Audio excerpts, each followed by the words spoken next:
My son was 6 years old when he was diagnosed with diabetes, and I didn't know what was going on. I thought he had the flu.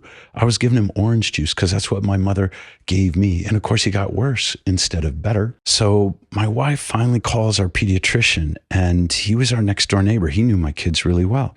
And she says, he's got a low-grade fever and he has no energy and he's peeing the bed all the time. John says, meet me in the hospital right away. Your son has diabetes and your life is going to change. And I felt such ashamed of myself because I'm supposed to be, the parent who protects and cares for the child. And I was doing it all wrong, giving him orange juice. We live practically across the street from the hospital.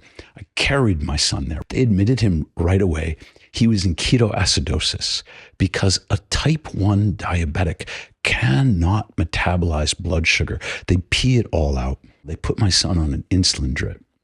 And I was like watching him come back to life. Like the color came back. And then John explained it to me.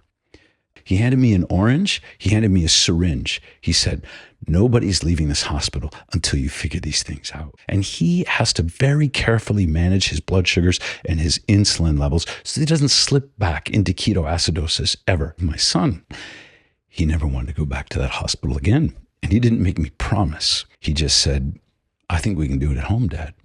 And the American Diabetes Association says, no, you can't. The dietitians whom we met with and the endocrinologist said, no, you can't. Luke, they were all wrong.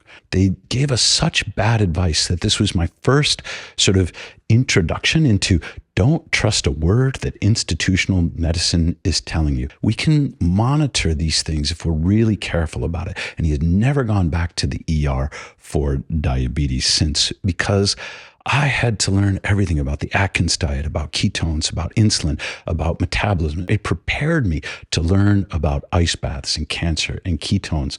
And now I don't believe the American Diabetic Association. I don't believe the FDA. I don't believe Tony Fauci. I don't believe anyone whose job it is to tell me what to do with my body. Now I got to find out for myself, like I did with my son, like I'm trying to help people do by sharing these experiences, these case studies, and the research. Epic. I'm glad.